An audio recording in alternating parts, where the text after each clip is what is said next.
Welcome to Gray Matter Reports. Today, we decode the complex reality of events that unfold around us. The screen flickers to life, revealing a dimly lit room. Shadows dance across the walls, mirroring the fractured identities that haunt its corners. A solitary figure sits at a desk, fingers poised over a keyboard. The air is thick, laden with the weight of stolen lives and borrowed memories. Identity, a fragile construct, an echo of self.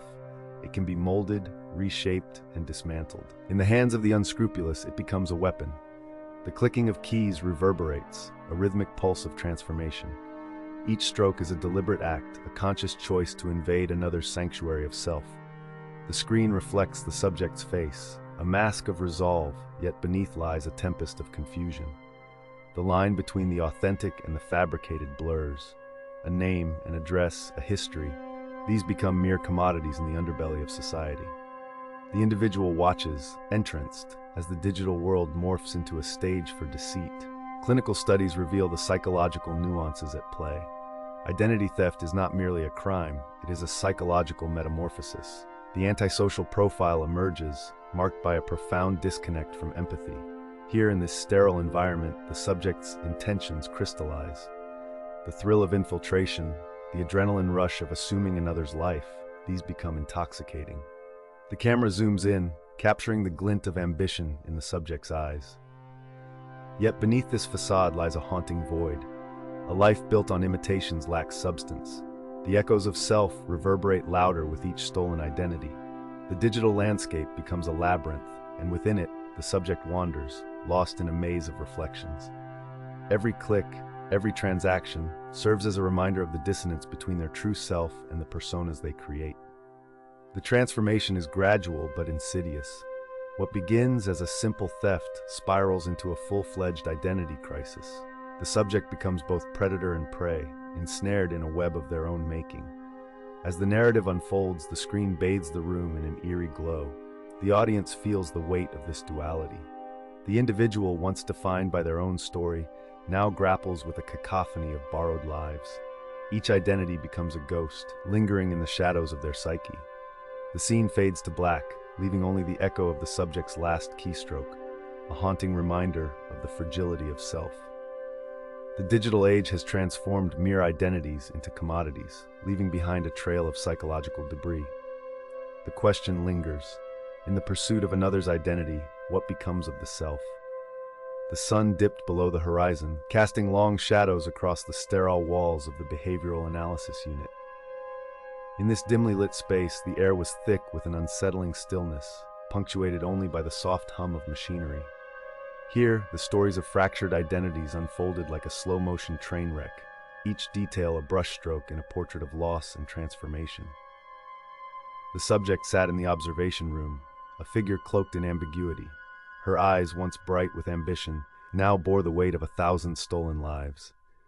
Each blink seemed to echo a memory, not her own, but borrowed from others. Identity theft was not merely a crime, it was a profound psychological metamorphosis, a dark alchemy of self. Through the one-way glass, analysts observed her with the clinical detachment of scientists studying a rare specimen. They noted the way she fidgeted, hands trembling like autumn leaves caught in a gust. The subject had assumed multiple personas, each more elaborate than the last. With each transformation, she shed a layer of her former self, like a serpent molting its skin. But in this shedding, she had become unmoored, adrift in a sea of borrowed identities. The analysts began to piece together her behavioral profile. She exhibited traits of the antisocial profile, displaying a chilling disregard for the emotional consequences of her actions. Her laughter rang hollow, a mere echo of genuine joy. In her world, empathy was a foreign concept, replaced by a chilling pragmatism that rendered others as mere tools in her elaborate game of self-reinvention. The clinical notes revealed an unsettling pattern. Each identity she adopted served a specific purpose, a calculated move in a chess game where the stakes were human lives. The subject's motivation was not merely greed, but an insatiable hunger for validation. With each stolen identity, she believed she was crafting a new self, a version of herself that transcended her mundane reality. Yet every transformation left her more fragmented, each echo of her past reverberating through her psyche like a haunting melody. As the session progressed, the analysts leaned in closer to the glass, captivated by the disintegration unfolding before them. The subject's mind was a labyrinth of contradictions, where the line between self and other blurred hopelessly. Her narrative was a tapestry woven from the threads of countless lives, each stitch a testament to the fragility of identity. In this clinical examination, the question loomed larger than the subject herself. What happens when the echoes of self become a cacophony, drowning out the original voice? The answer lingered in the air, heavy with implications, as the shadows deepened around them. A dimly lit room, the hum of fluorescent lights casting stark shadows across sterile surfaces. An individual sits across from a clinical psychologist, eyes darting, a silent dance of fear and defiance. The air thickens with unspoken truths, the psychological bridge between understanding and denial. Identity theft extends beyond mere theft of names and numbers. It is a profound invasion, a psychological fracture that reshapes the self. Like a chameleon, the individual shifts, adapting to the persona imposed upon them. A transformation occurs, not just in the external facade, but deep within the psyche, a metamorphosis that leaves scars invisible to the naked eye. The clinical psychologist leans forward, voice steady yet probing. Tell me about the moment you realized your identity was compromised. The individual's response is fragmented, a collection of jumbled memories and emotions. There is a shout, a scream buried beneath layers of shame and confusion. The echo of self feels distant, a haunting whisper drowned by the cacophony of external expectations. In this psychological landscape, the bridge is fragile. It connects the authentic self to the distorted reflections seen in shattered mirrors. The individual grapples with an antisocial profile, a manifestation of defense mechanisms built to shield against further violation. Each layer of armor thickens, yet within lies a trembling core, yearning for recognition. The psychologist continues, dissecting the layers. You are not just a collection of experiences. Your identity is a complex tapestry woven from threads of memory, emotion, and choice. The individual fidgets, the weight of those words pressing down like a heavy fog. There is an urge to fight, to reclaim the narrative. Yet the struggle is not just against external forces. It is an internal battle against the self, a wrestling match in the mind. As the session unfolds, the psychologist introduces a clinical analogy. Imagine a bridge built on unstable foundations. Each tremor of doubt weakens its structure. Identity theft is such a tremor, shaking the very ground you stand upon. The individual nods, the insight seeping in like sunlight breaking through a dense cloud. Time stretches, moments elongating into eternities. The realization dawns. Transformation is not merely a loss, but an opportunity for reconstruction. The bridge may be fragile, but it can be fortified. The path to reclaiming identity demands confronting the shadows, acknowledging the pain, and rebuilding from the wreckage. The session draws to a close, but the echoes linger. Each heartbeat, each breath, reverberates with the potential for renewal. The bridge, though scarred, remains. It is a testament to resilience, a reminder that within the depths of darkness lies the possibility of light. The air felt heavy, laden with the weight of unspoken truths. Each tick of the clock echoed like a heartbeat. In the sterile confines of the laboratory, shadows danced across the walls, revealing glimpses of a fractured reality. Identity theft is not merely a crime, it's a psychological metamorphosis. The subject, once whole, becomes a collage of stolen fragments, each piece a memory, each memory a lie. As they slip into the skin of another, they erase their existence, creating a haunting void where their identity once thrived. The clinical examination of this phenomenon reveals a chilling pattern. Antisocial profiles often emerge. These individuals, often driven by a profound sense of inadequacy, seek refuge in the lives of others. They wear these borrowed personas like a second skin, camouflaging their insecurities beneath layers of deception. In their quest for belonging, they transgress boundaries that most dare not approach. Consider the biological evidence. Neurological studies indicate that the brain's reward centers respond to the thrill of deception. Each successful impersonation releases a cocktail of dopamine, reinforcing the behavior. This biochemical dance propels the subject deeper into their self-imposed labyrinth.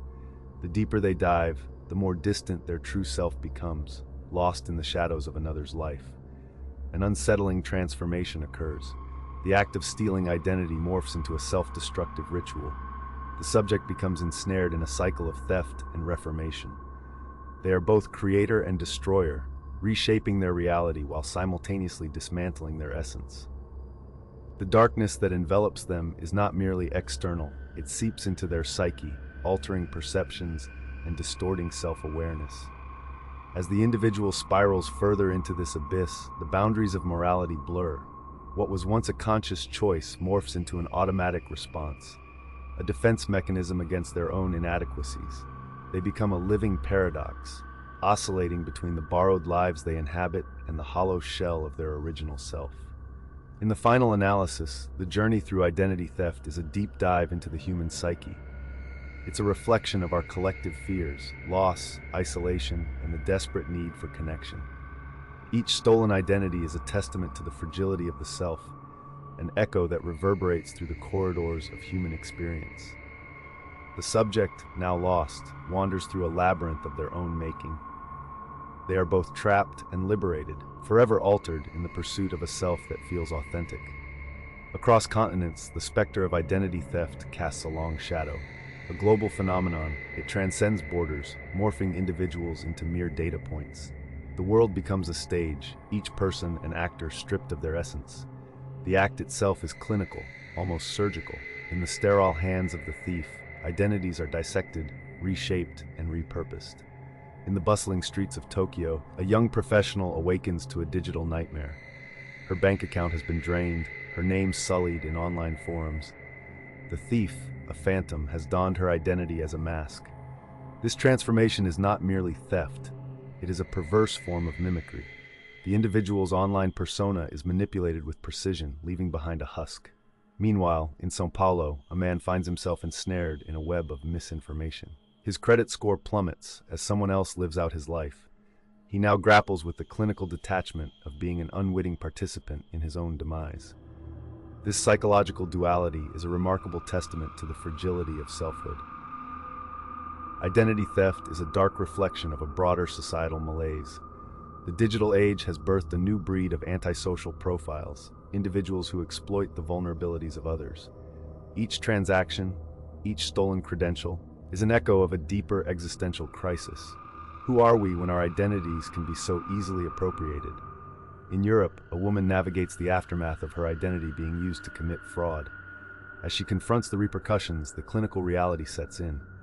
Her narrative has been rewritten, her sense of self fractured. The thief, cloaked in anonymity, becomes a ghost, a dark echo of her former self.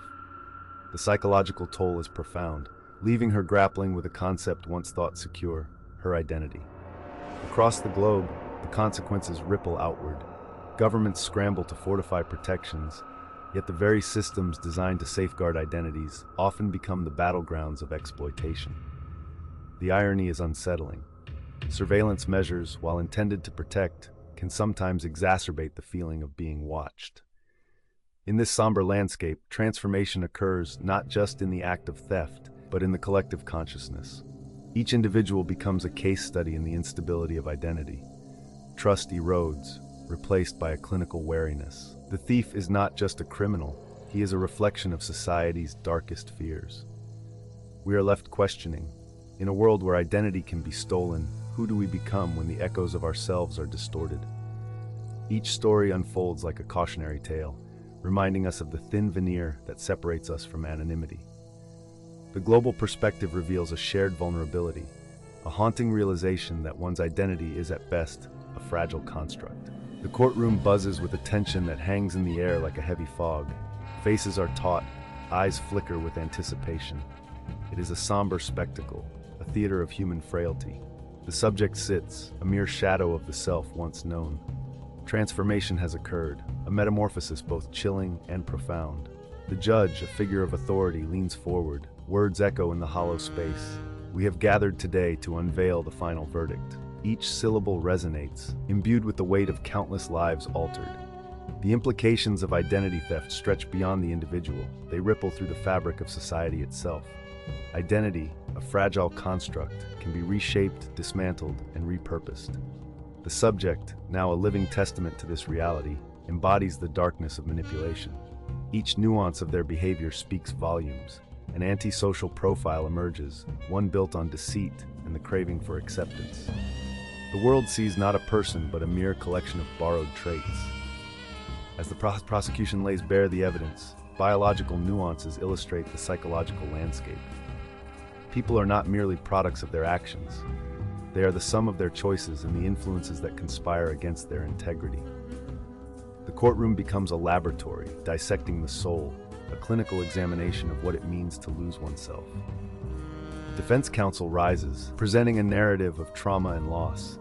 They paint the subject as a victim of circumstance, a marionette cut from its strings. It's a poignant argument, yet one that falters against the cold, hard truth. Transformation does not excuse the erosion of self. The jury watches, eyes glazed with the weight of decision. With each passing moment, the specter of doubt looms larger. Is the subject a reflection of the darkness inherent in humanity, or merely a pawn in a larger game? The verdict must encapsulate this complexity. The sense of impending resolution grows thick, palpable. The gavel strikes, a finality that reverberates through the hearts of those present. Guilty. The word hangs like a shroud. It signifies more than a crime. It underscores a tragic truth. Identity theft is not just an act. It is a silent, insidious transformation of the self.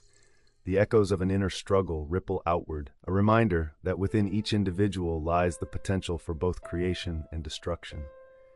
As the subject is led away, a quiet dread settles over the courtroom. The final verdict is rendered, but the question lingers: what remains of the self in the aftermath of such a profound theft? The darkness of transformation is now a reality, a haunting reminder of the shadows that dwell within.